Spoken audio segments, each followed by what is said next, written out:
So please welcome Holly Copeland to the show. Welcome, Holly. Hi, Ashley. I'm so delighted to be here. Thank you for having Oh, me. you're so welcome. I was telling you before we recorded that I feel like I've been doing so much of my rabbit hole work on you that my head is just like, whoa. I feel like I've been at science class and I've learned so much about my brain and my heart and Mm. meditation. But when I learned, when I found out about you and I learned about you on a podcast and you resonated with me and I understand the meditation. I'm always, in my life, I've grown up understanding the importance of it, right? And especially now, like it's the mainstream talk. More so now than ever. But Mhm. when I learned about it through you, it took on an entirely. I mean, when people listen to this, if they don't meditate after this, then I think there's something wrong. Truly, because everyone always says, well, if you don't have time to meditate, there are all these things about how important it is. But when we get into this discussion with you, it takes the importance or the reasons of doing that to the totally next level. I mean, Mm. next level. I will not miss a day now because of you. Oh, wow. Thank Yeah, you. God. you've really done that to me. And I mean that from the bottom of my heart Wow. because I just feel like what you've done in your life to get to where you are now and understanding just your science mind, how you integrate that into understanding and why you're so like why you went down the rabbit hole so deeply is so cool, right? But let's start with before we get into the thing I'm so excited, this whole thing I'm excited about. Explain the way you like when you're little and I feel like there were breadcrumbs coming along your life and you were like picking them up and then keep going. And then you were in your teenage years reading these books. And I was thinking, I have teenage girls, they're not reading Rumi, like I would love for them to be in their room reading Rumi. Like that would be amazing. But when I see your path, right? And we always have this higher perspective looking down. Oh, that's why I did that. Because I always am saying everything's working for you because you're on this path. There's no wrong way. It's all leading you to this exact spot that you're supposed to be at, right? That's right. So let's start where you want to go, but kind of explain your journey. And I mean, I feel like when you look at like your mold, for example, like people could say, "Oh, I, had this terrible thing," but gosh, that opened up a door for you that flipped a switch. That is, all these things that people say label that are bad or, Yeah, this tragedy, like you can turn it into this magic. completely. Okay, Completely. Oh my I'm gosh. done talking. Thank you. Thank you for seeing, for being, I feel so seen. So thank you. Um, yeah, I mean, to just start at my childhood, which is a fun place to start, which was I just was in love with nature. I was blessed to be in a family where I got taken, going camping and hiking and stuff was what my family did for recreation. And, um, and consequently, I developed this deep appreciation and love of the magic of nature, whether it was like tide pooling or, Yeah. or walking up a stream and just things like that. So I developed a deep connection to nature. And I, um, I had this sense of just deeply needing to know who I was. I mean, I remember a moment turning to my mom when I was about 6 years old in the car and like pulling at my skin and going like, who am I? Mhm. Like, and I don't even remember what she said, but I remember that I needed to know, like I needed to understand what was going on here. Like, what is going on? It just didn't make sense to me. And I Hmm. had this deeper feeling of something more is going on than we can feel, that we are taught. Um, and so that pulled me into my teens where I was like reading Rumi and I knew that it was important and I knew that it was speaking truth, but I didn't understand it at all, where he says to let go of all your attachments, to let go of needing anything. Just I didn't know one would possibly do that. but at the same time, I absolutely understood that it was truth. Mm. Um, and then I fell into the metaphysical world of Shirley MacLaine and, Oh, yeah. Right. age coming about, and my mom was into that, and so I remember watching Out on a Limb and just being absolutely captivated by that movie. I mean, I Mhm. watched it multiple times um and read spiritual books and tried to and meditated, but it didn't stick. It wasn't like I became this like lifelong meditator back then. Instead, it was like I actually felt hard because I had such a inquisitive mind that was, I don't know, so engaged that I Mhm. found it really hard to sit for any length of time and meditate. Um, and so I kept kind of the spirituality, the wanting to, the seeking keeper was alive as I went through my career as and which ultimately was as a scientist, and working for the Nature Conservancy as a conservationist. So like I was deeply doing that, feeling spiritual. And at the same time, what happened when I got to my 40s, my mid 40s was like the sadness of all that the feeling that there'll never be enough. I'll never solve this problem of the environment. It will always be fall short, like Mhm. that existential crisis. And then my mind and just feeling like I don't really understand what's going on here in my own head. I need to work that out. Kind of collided. And that's where I really took the red pill and started to, made a full commitment.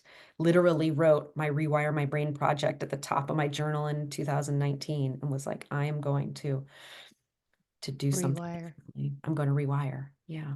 So when in 2018 is when you found the mold and you were very sick. That's right.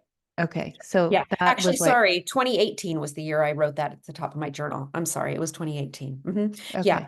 So it was that year and I got very sick with mold and I was trying to solve that. Yeah, it was all happening in 2018.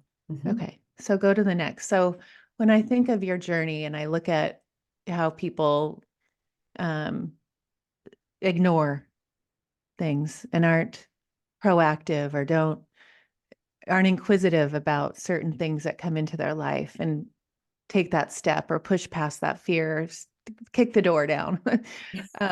And I see how I see you do that. And that's what I feel like, um, as a mom, for me to teach my daughters that, like your intuition, like when you're listening and you have this GPS system that's driving you, just Yeah, like your car, when you set that little address in and it's going to take you there.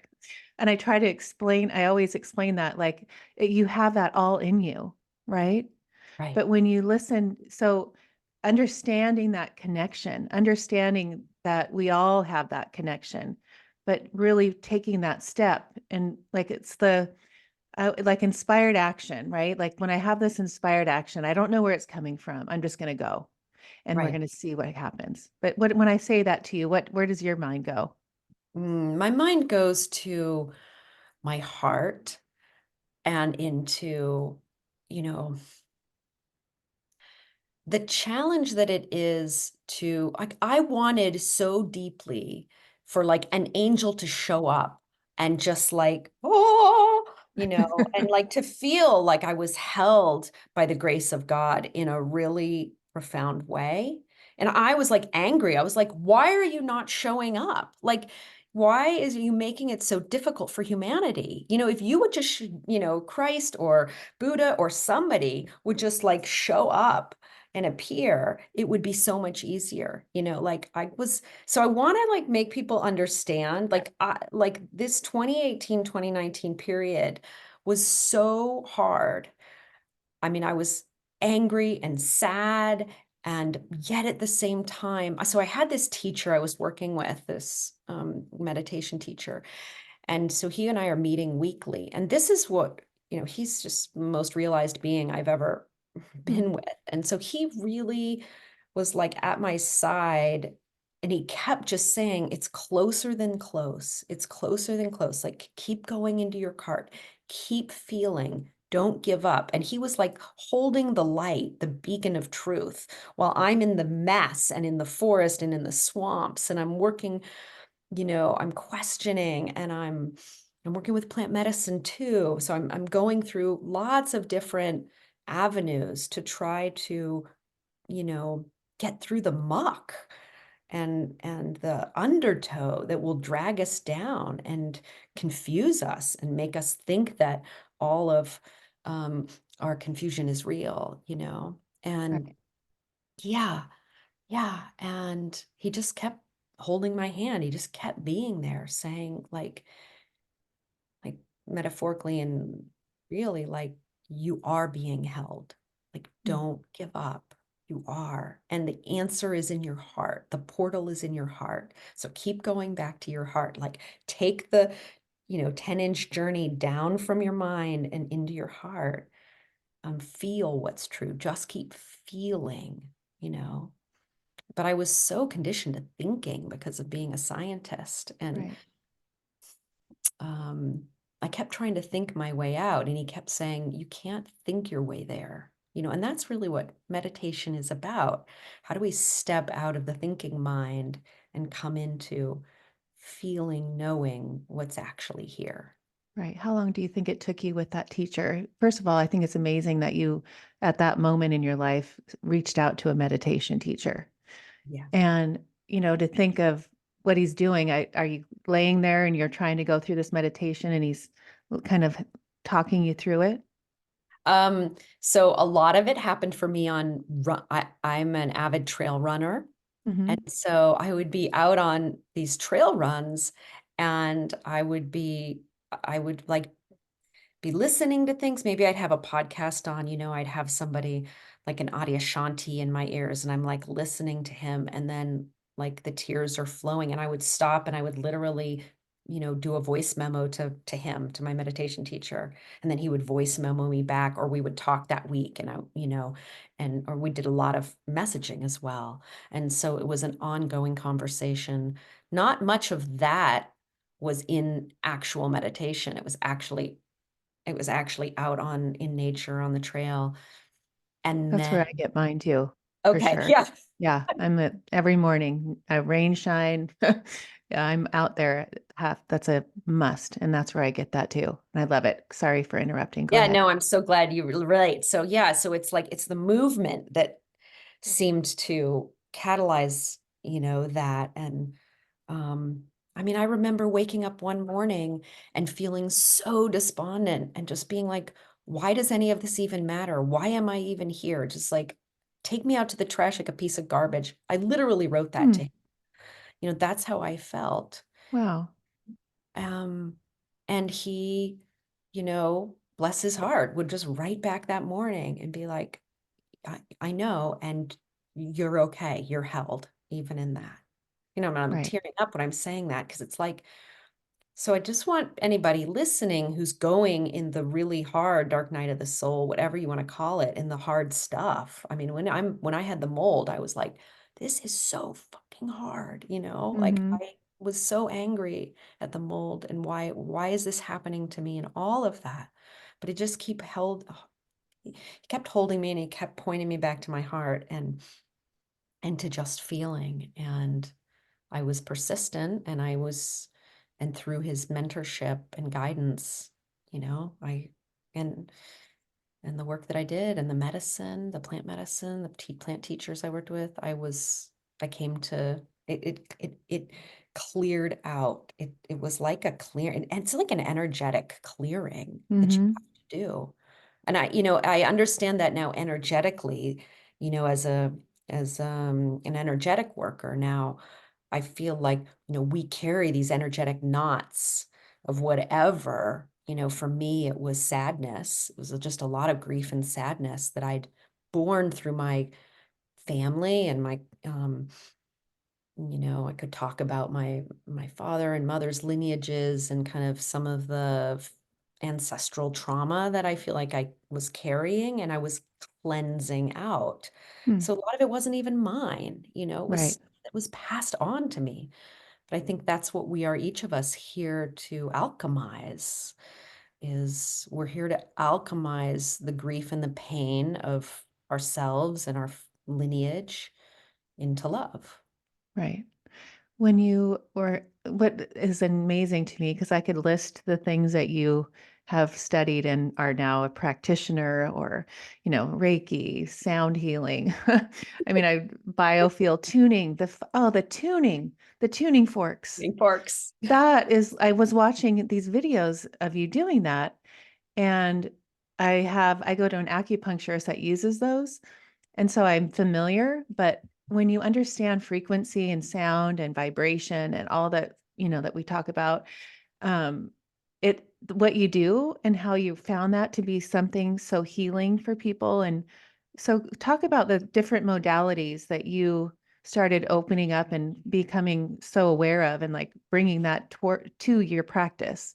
Yeah, thank you. Well, the first one I came to was biofield tuning. I encountered teacher Eileen McCusick, and what I guess I when I first learned about her, she was a research scientist as well. She got a master's degree and wrote research papers on this. And so the scientist in me just totally connected with the scientist in her. And I was so appreciative that she was bringing that level of rigor to what she was doing. And started watching these videos of her, and she's using tuning forks to clear energy patterns in people's fields. And I was just mesmerized. And I immediately got a intuitive, you need to learn this. So I started studying with her program and ultimately became, a certified biofield tuner and started working with people.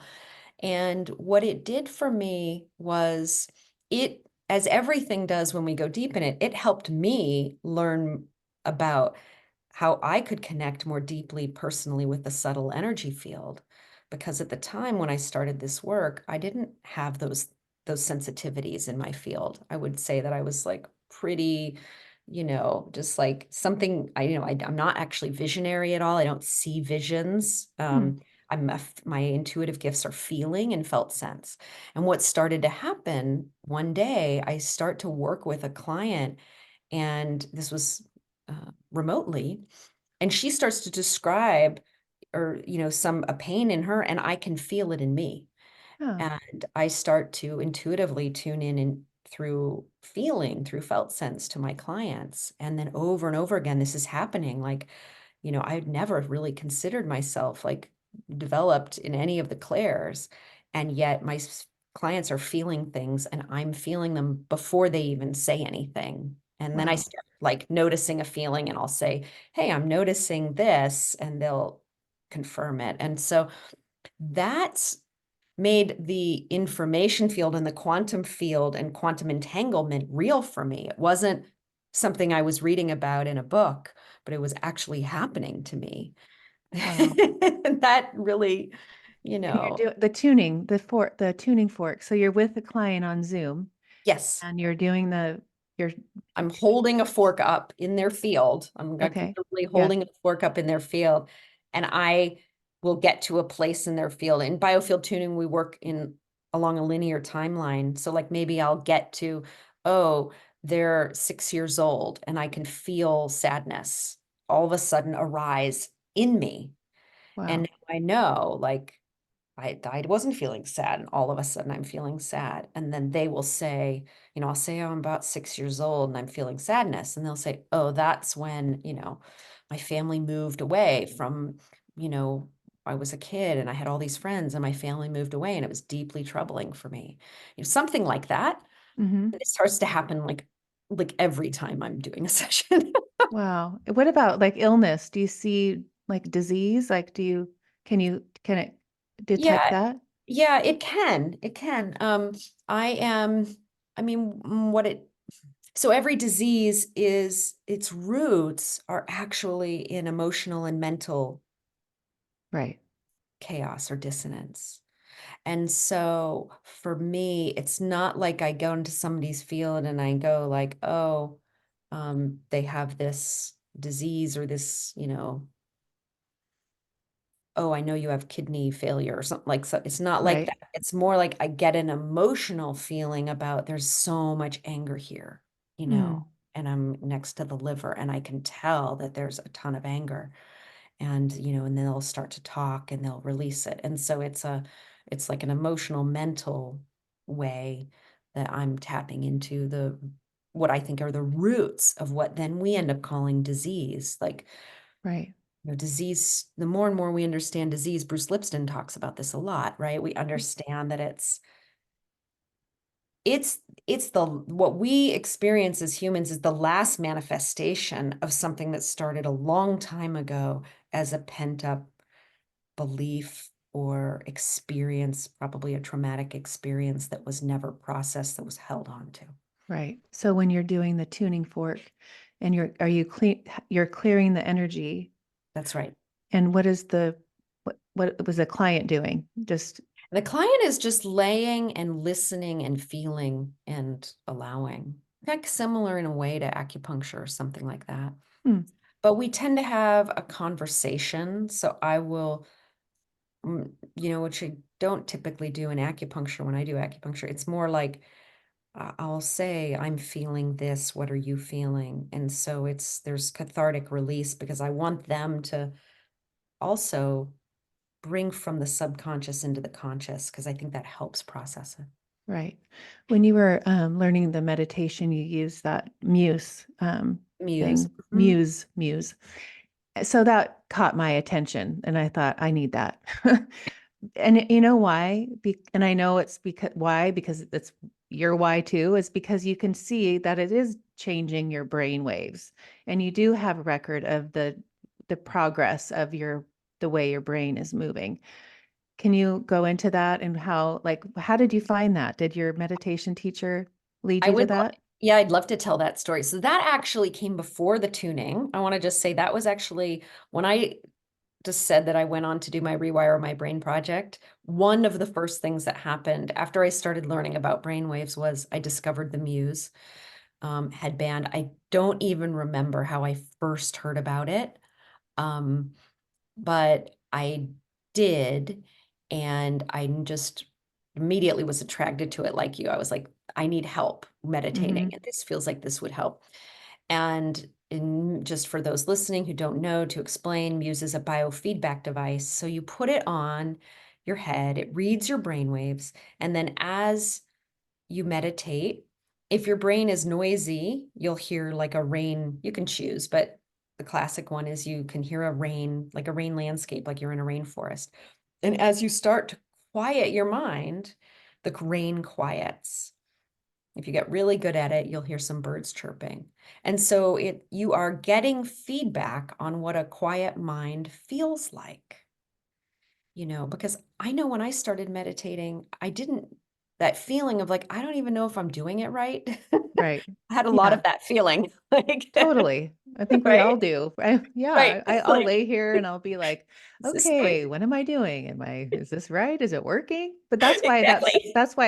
that device was like, oh my gosh, that's brilliant. Right. They have that. Exactly. Yeah, Yeah. That's what I thought. Like they have that. I want that.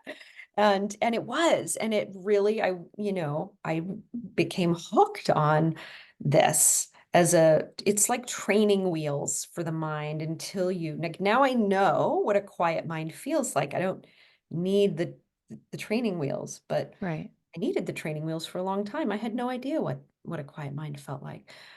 And then, so there's another program that you can use separate from the Muse, although they may have this built into the Muse now, but at the time they didn't.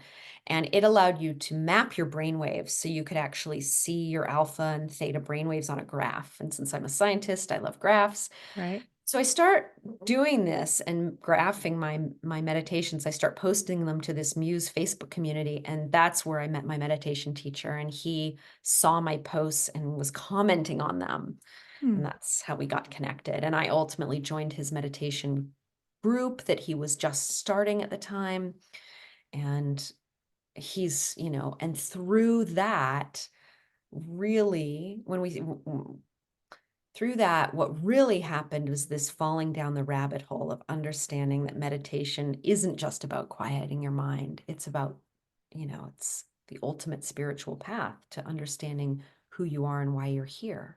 Right. Um, I really went into it, I would say, extremely naively, just like Hmm. wanting to quiet my mind. I didn't understand, even though I'd been a spiritual seeker my whole life, I just didn't click it together. Yeah, but you did that to me. That's what you've done to me. you've clicked it together. That's why I'm so excited. Like, and I thought, when I was listening, I'm going to the Joe Dispenza event tonight too. So what a combination of you and then Dr. Joe and having this, in-person experience. But and how I've learned like cells that wire together, fire together, the neuroplasticity, the heart and brain coherence. I want you to go there because that's why I say to you, I will never miss a day of meditation now because of you. And Mhm. that's what I just learned about. I mean, as we're in our 50s and, they talk about brain health and I mean, geez, you don't have to do anything but get your mind right, and Right. understand what you're doing and it's doing something to your brain. That's And right. so explain the whole highway, everything, all the Yeah. things that All you the talk things. about that I loved and I learned so much from. Oh my gosh. Okay. So where I feel like I want to start here is so what so what I learned then as I started to explore meditation with the brain waves and this teacher, Altair is his name, this teacher, he had been mapping his brain waves. And so we're starting to read all the papers about meditation and brain waves, the kind of stuff that's in Dr. Joe's book, who I'm a huge fan of as well. And understanding that increasing theta brain waves is bringing you into deeper states, and actually there's like a god spot in your brain on the right frontal cortex. And so I'm doing that, and then I get a device. I get my whole brain mapped through the Mhm. Neuromeditation Institute, and what I understand is that actually coherence across the brain is where, like, the enlightenment, I guess, if we were to call it that, happens. It's like the firing of all the neurons. Everything is wiring, everything is cohesive and coherent Mm. across the brain. And so meditation is rewiring those pathways, and we're bringing those back online. And um, and the heart actually, interestingly enough, sends 60 times more signals to the brain than the brain sends to the heart. Like, I went into this thinking, probably like many people, like I the did brain is too until you the taught brain is me, the conductor, right? and it like tells the body what to do. No, the heart actually sets the rhythm and the signals that govern the whole body. The heart is um, like 40,000 times more electrically powerful than the brain is. So that's why heart coherence is such a big deal.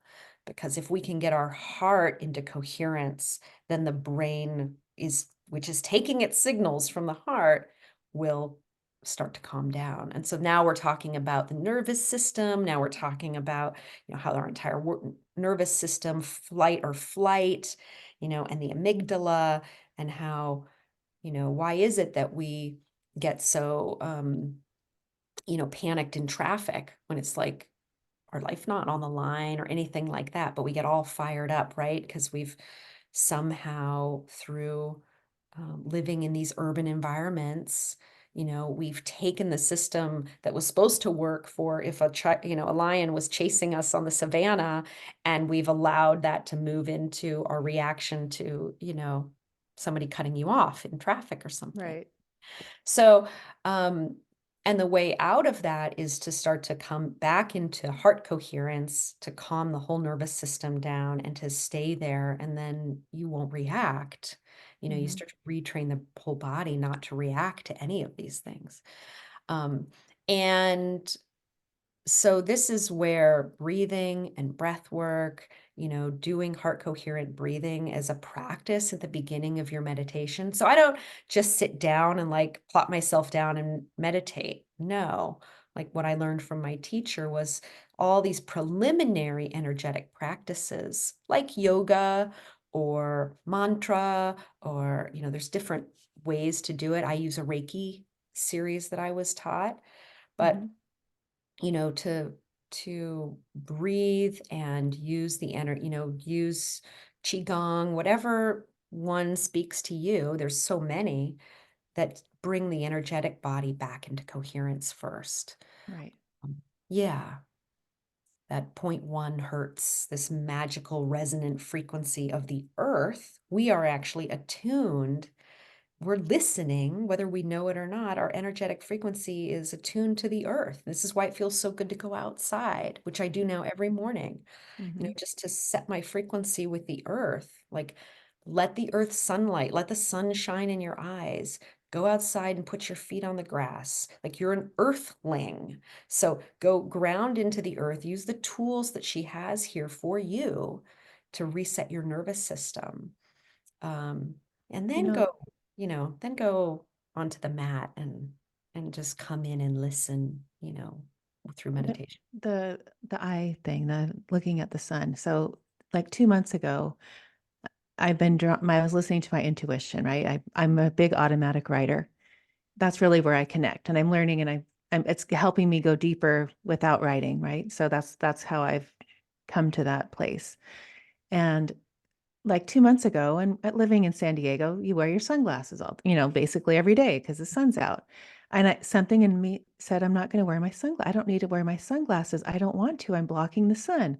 So then like a couple days ago, someone sends me this video of how important it is to not wear your sunglasses and stare at the sun. And I knew sun gazing, like the morning sun and the evening sun. I've heard of that. But then you bring that up again. And I said, okay, Ashley, you're onto something. You were listening and I haven't put my sunglasses on for the last 2 months since I had that intuition. Yeah. Yeah, that's so beautiful. I heard that as well from this was years ago now, from one of the many podcast people I listened to, who was saying how important it is to get sunlight in our eyes, how our body's rhythms are set through the sun, and if we wear sunglasses, we block the benefits of that. And I too stopped wearing sunglasses. I Huh, have I have a pair of sunglasses. It sits in my car for the very most worst right. um, glare, but literally, honestly, I hardly ever wear them anymore. And I used to wear them all the time, just reflexively. I just always would put them on, and I basically never do anymore either. Huh. I've been holding these retreats. That was my goal for this year, in-person retreats, and it's been beautiful. And I have my third one next month, but we have breath work and a sound healing. And um, I have guests that I've had on this podcast that come and share.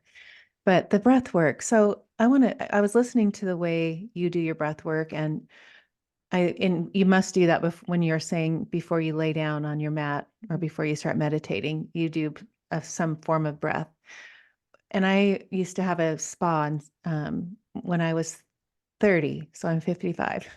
And I had a breath work person. I had a Qigong lady teaching Qigong on Sundays.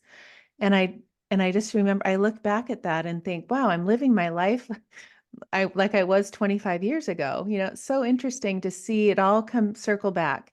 But now no one knew of breath work back then Right. or Qigong. It was just, they all started coming to me. We didn't have the internet. They just found me. It was like I was a magnet. But so going back to this breath work, will you explain? Because I've had an amazing experience in the last couple months doing breath work to Mm, where I didn't understand. It makes you understand the cells in your body and what you're made of, and you just start vibrating, and I think my body's gonna just like, you have this one of those mats underneath you that are vibrating. You think it's a mat, but it's actually your your body. body. Yeah, it's like, Yeah. are they turning that mat up? Like, it's like my whole body's like vibrating so hard, Yeah. Yeah. Oh, I love that. Well, yeah. So after I had certified as a sound healing practitioner, the Biofield tuner, I started studying breath work with a teacher named Julia Mick, very beautiful woman. The institute is now called the Salignment Institute. At the time, it was called the Breath of Love. And so I was learning this breath of love technique, and it was an intense hour to an hour and a half long ceremony, like breathwork ceremony. And we would do, probably holotropic style breathing. And then through this magical portal that we create in in this sequence, you kind of get dropped into a deep surrender state. And it was, when I first did it, it was so profound that I literally signed up to work with her for a whole year because Oh, wow. the technique was so powerful for me too. So yeah, like my body was vibrating and buzzing, and it is, that technique was started from Stanislaus Grof, who created it as a way, when psychedelics were banned in the United States, as a way to help people access some of the same benefits of psychedelic states through breath work. Right. And I feel very much like it has a lot of those benefits. I mean, I work with plant medicines too. Um, and I What think do you work with? What kind of plant? All of it? I started working with ayahuasca Mm-hmm. in 2019. I've done several retreats down in Costa Rica. I was in Peru in October on a 10-day retreat. Oh, So wow. What have yeah, you discovered in that? What was like if you were to sell me on taking ayahuasca? Oh, Ashley, this is what happened to me, or one of my most amazing things. yeah. Ayahuasca, ayahuasca comes to you. So one, to just say, like, if you're not feeling called, Right. don't worry about it. I'd felt the call. Mm-hmm. It is a, in a sense, kind of ruthless medicine, because it will show you whatever you are afraid of, whatever your fears are. It, will take you there, and it will work. It's like this incredibly intelligent medicine, and she will show you what you need to know, and she will work her magic, bring the ancestors. I mean, I have the utmost respect for this medicine. Like, it's been Mm, used, throughout the Americas, for, millennia. And it's, right. uh, I've never experienced anything like this medicine. It is so beyond powerful. Um, I've had some of the hardest experiences of my entire life have been in ayahuasca journeys. And yet, um, coming out of it has been the most blissful, most extraordinary realizations. You know, in one ceremony, I understood, saw, was everything is love. That's all there is. That's Mm-hmm. all that's happening. And that wasn't an idea in my mind. It was like I became all of that, like the entire universe as love. Mm, I mean, to experience that and to know that deeply is something I can never not know. right. There's no price. I can't put a price on that gift. No, right. How do you look at life differently now? Like, do you look at, your soul and why it came to this earth at this time? Do you see it from a different perspective? Yeah, it is. That is an unfolding understanding that's always, it's not static. It keeps showing me. Mm-hmm. I was in a ceremony recently working with mushrooms and some MDMA. And things keep unfolding for me. So what I'm now understanding is really this path that I'm calling rewilding, that I'm on a path Yeah, I to saw that. wild. Yeah. Yeah. Well, I wrote that down too, because I'm like, I need to ask her what rewilding is, because it's not rewiring. No. So the rewiring led to the rewilding. I love it. All right. So that was like, rewiring was the first part, and rewilding is the knowing of our beings as, like, natural.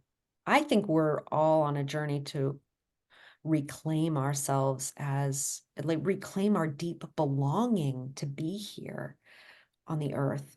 Um, because I think we're disconnected. Like, Mm-hmm. this society that we're in, these boxes and these houses have created so much disconnection from the earth, disconnection from ourselves, disconnection of our understanding of who we are and why we're here. I think is all part of that. And so rewilding begins as an inner process for each of us to come back into belonging and into understanding who we really are. On our, like, the map is in our hearts. It's Mm-hmm. not for me to tell anybody, you or anybody else. Like, and I say this in my book, like, there's no one map. Like we're all divine beings with the perfect unfolding in perfection as we are. Um, and yet, but I think there is a greater truth that we are all, the rewilding is the coming to know that. Hmm. Um, but I think, and that reconnection and belonging, like what I experienced was like a feeling that it's so hard here on earth. Hmm. Like for a long time, I just wanted to like escape. I wanted like the angels to come and kind of take me away because Hmm. it was just like, felt like this place is hard and we're destroying it and it's ugly. And rewilding is the reclaiming for me of the beauty and seeing the beauty of what's here and being able to feel and know that really deeply. Love Um, that. you know? Yeah. So I love that. When I was I've been having these really vivid dreams for like the last few months, like really clear. And you were talking about something about dream yoga. I did dream yoga. I was, And I yes. so like what is tell me your take on dreams. Like why are my dreams becoming so lucid and I mean so detailed and so emotional? And I mean I wake up and I'm feeling this feeling of like this full love and I see numbers and then I start getting up and writing these numbers down. Like what do these numbers Oh mean? my gosh. Yeah. Yeah. Well, so just for people who don't know, dream yoga is is an ancient Tibetan practice. So the Tibetans Oh, actually practice something called dream yoga, and they start to work with becoming more and more lucid in their dreams, right? Lucidity is the knowing that you're dreaming while you're dreaming. So if you've, right. right, you're in a dream and you know you're dreaming. I actually had a very profound lucid dream in uh it would have even been 2017 or early 2018 where I was standing on a cliff and I was about to fly, was about to jump off the cliff and fly. And in that moment, I recognized I can't fly. I must be dreaming. And in that moment, like the whole world exploded into color. It shattered. And it was like the most beautiful and realer world than we're in today was what I saw in my dream. It's called a Hmm. hyperlucid dream. I came to find out when I went to study.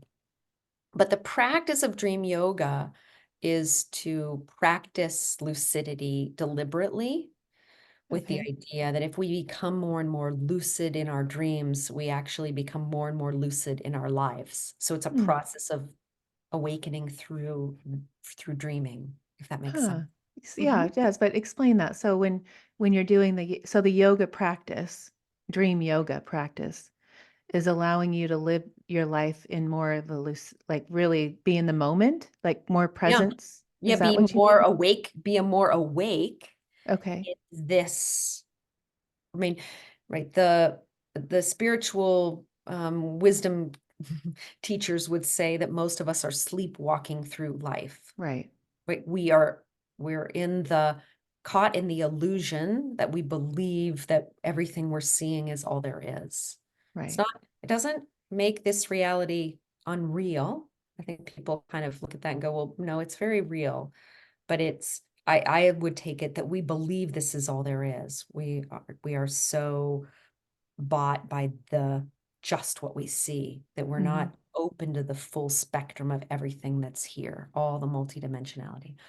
So it's like a little bit like we've got blinders, blinders on, like a Yeah, I glass, always say that. right? Just like a Yeah, little well, I say that with the slice. kids when I see, because I help with teenagers and Uh-huh. talk about blinders. I'm like, these kids and their phones and blinders, they don't see the magic in life and they don't realize like they're so much more powerful.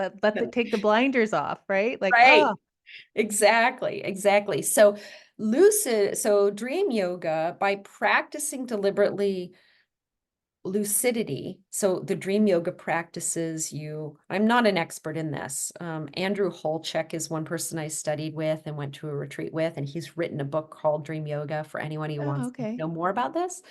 But there are practices, these Tibetan practices, where you go as you fall asleep, you deliberately have imagine certain colors in your throat. You bring in deities into your consciousness. So you have very specific practices that you Hmm. um, engage in as you're falling asleep to cultivate lucidity in the dream space. And then you start to work with your dreams. And my teacher, Altair, that I mentioned earlier, was an avid lucid dreamer, Hmm. had the most extraordinary dreams of anybody I've ever known. I mean, beyond, and would be able to do things in dreams like uh, okay, I'm going to turn myself into a butterfly, and now I'm going to experience the world as a butterfly. Now I'm going to turn myself into a raindrop, and I'm going to be in a stream going down a river over a waterfall in a raindrop. Then I'm going to transform that into being all of the ocean.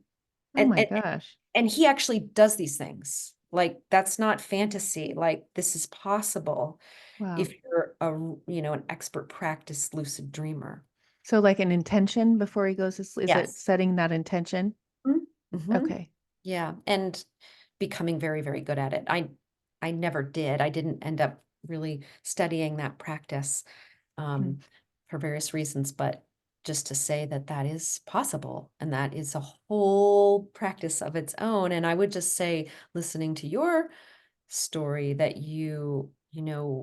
I sense that for you, if you've got a lot of that happening in your dream space already, that it's kind of inviting you to study, Hmm. more deliberately, the art of lucid dreaming and, becoming more aware in your dreams as a practice. Right. You know how you've studied Dolores Cannon? I know who she is a little bit, but Okay. not much, no. Because she always talks about, your soul is never sleeps. Your body needs the rest, and your soul goes on when you sleep. You're going to other dimensions. And do you see it that way? Like when he's Yeah, saying he's a raindrop and a butterfly and all that, is he actually his soul experiencing that in a yeah. different dimension? Oh, it's a good question. Um, I, it could be. I'm not, you know, I honestly don't know, like how, like, I'm not sure that it matters so much, Yeah, like what right. dimension it's happening in. But when I have these dreams and I'm thinking, Yeah, so I know like studying Dolores, I woke up and I said, was I really like, doing that and what all that? And then I see the people in my life now that are in the dream and like it's such a different connection. And how is our life like come together in this life? And is that, were we that kind of relationship and in the dream in another life? I mean, so now it's like takes me to this like I get up and my head's spinning, going, oh my gosh, like where have I been? right. So Where have multi, I been? I yeah, feel like like that too when I wake up as well. Like I feel like I go on big journeys I mean, sometimes I'm exhausted when I wake up because do you feel that too? Like I feel like I've been like having a whole nother life and then I wake up and I'm like, oh my gosh. right. But do you set your intention at all? Like, do you have a nighttime like meditation type of Yeah, I routine? do. I do more of like a gratitude, just sitting quietly, feeling into what were like focusing on what was good in the day, feeling in the gratitude for that, just coming into a space before I go to bed of gratitude, Hmm. um, and calling in my team. And I keep it very simple at night. My morning practices are much more elaborate. Will you, I know we're coming to the end. Are we still okay? A few more Yeah, minutes? yeah, we're good. Um, when when you were talking about your breath and you would take in um, 4 breaths, but you would focus on the words love and gratitude, and then you would breathe out compassion or something. Mhm. Probably messed it up, but when you, when I was doing that on my walk, either today or yesterday, you know what it helps is that you're focused on the word love when you're breathing in and you're breathing in gratitude, and then you're letting out whatever the word compassion. Do you know what I'm talking Mhm. about or what Mhm. that's called? Yeah, Okay. yeah, that's You Tonglen. Like, okay. well, there's the Tonglen practice, which actually that is breathing in the pain of the world and then breathing out love. Mm, So that's one form of it. And then How do you spell It's that? Tong? Tonglen, Tong. Okay, Tonglen. Yeah, that's a Tibetan practice. Huh. Um, but otherwise, just kind of what you're talking about feels just more to me of like a classic, open-hearted gratitude type practice. Yeah, I loved it. That has a name and I'm kind of dropping it right now. But yeah, it, I want to, I always love asking because you have two daughters, twin 20-year-olds in college, and I'm getting ready to send mine off to college next year. But how did you raise them? I know your like science mind was more at probably during their childhood, and then your awakening and where you are now is like, because I've raised mine awake because I didn't have them till I was like 37 and 40. So I had done all my work and I knew that I was programming them. But I'm just curious on how you raise yeah. those two. Oh, that's such a beautiful question, and I'd love to be able to share this. So thank you for that question. Um, as I've described, a lot of the path of what I understand now has unfolded in the last 5 years. And had I had them, in the last 5 years, I would do many things differently. But what I wouldn't do differently and what I did do throughout their lives that to me was the most important thing I could have possibly done. And I'll credit their father, now my ex-husband, but I will credit, he's a beautiful man, and I will credit him too for sharing this view on life. So I wrote on the chalkboard in our kitchen the Dalai Lama quote, "Kindness is my religion." Mm, And the mantra in our house was, "Kindness is our religion above all else." And no matter what happened, and from raising kids, I'm sure, and any mother or father would, how cruel school can be, how mm, hard, kids are on each other. mm-hmm, And my kids faced all of that. They were plenty of kids who were mean to them. And we always just said, yeah, I know it's really hard, but if you mirror back kindness, that's the most important thing, no matter what. And I think that I see that they embodied that. mm-hmm. And I'll tell a little story. There was in our group, their group of friends, happened to be sort of more on I'll just say Democratic side, so they had this little group of friends who were kind of more on that camp for whatever, Right. for whatever reason, right? And one of their good friends we were living in Wyoming at the time. So Wyoming is beautiful. Like it was such a like red and white blue and red tapestry in this community of Huh. both. There's the ranching families, really strong, there's a strong conservatism and independence in Wyoming. Mm-hmm. And then on the other side, we're sort of the crunchy granola kind of family, and those tend to be more on the blue side, right? But actually, what I loved about Wyoming is in this town is a tapestry of red and blue. And it was Huh. actually one of the reasons why my husband and I chose it, because um, I really deliberately wanted to live in a place where that wasn't all one or the other, but both. And so we raised them in this mantra of kindness, and their best friends happened to be more of the blue. But one day when they were in high school in the junior year, and one of their good friends was from a family of Republicans, and her daughter was feeling, really ostracized by this group of friends. And she wrote me a text and she said, "I can't tell you how amazing your daughters have been, and how my daughter feels like no matter what, your daughters are kind and friends to her, and they are the only Oh, friends she has. And I just really applaud you for how you raised your children." And I just want to cry telling yeah, this story. me too. Love it. It's just like, and when I read that text, I was like, this is it. We did well. Right. we did well. No matter what, my daughters always treated everybody with kindness. And I couldn't be more proud of them for that one thing. Mm-hmm. No, I So, love that. but that's love. That's showing unconditional love. That's recognizing that we're all humans, no matter Mm-hmm. what side we're on. And I don't think there's anything more important you could teach your kids than that one thing. Yeah, I love that so much. I see it all too, and they are the same way. And I just, and when Richard and I talk, it makes me want to cry too. But it's like we did it. We did it. You Did it. know, it's like Yeah. such a feeling when you don't realize it. Like, in the early years, you're just trying to figure this whole thing out, right? Like, Right. Right. okay, this is this stage, and then we get to this stage. And then you get to this stage and you're watching it and you're like, wow, the fruit of the labor shows up in teenage years. Totally.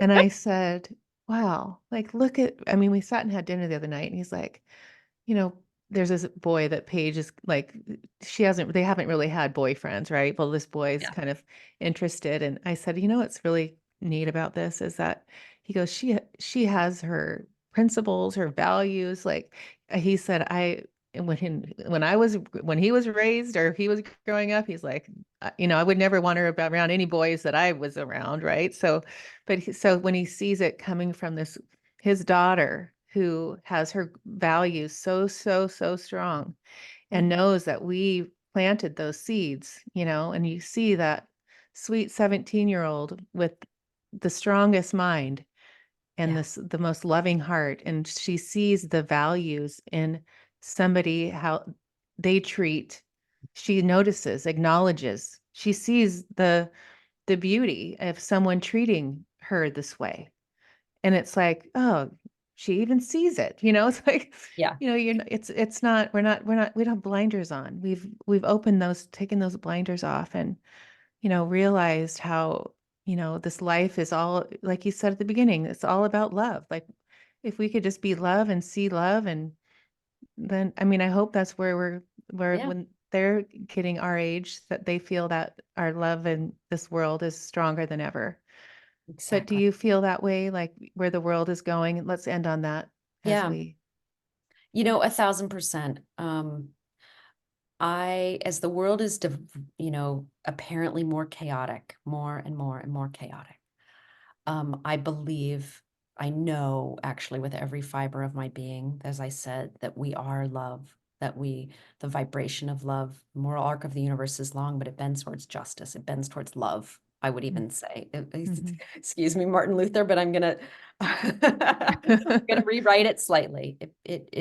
Love is actually what's always here, and love is what the world needs.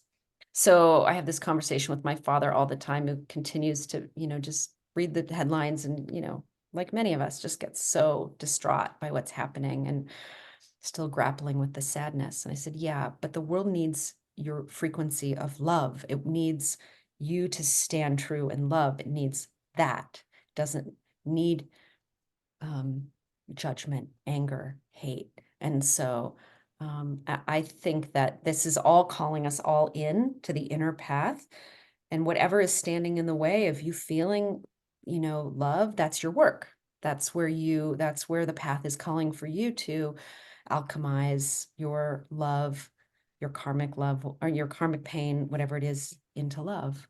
And that's what we're all doing. And because it's not a linear universe, because it's an interconnected, quantum universe, that we can change on a dime like that. The world will change, as the people, stand in love. So that's Mhm. each of our work is to be love, Yeah, period.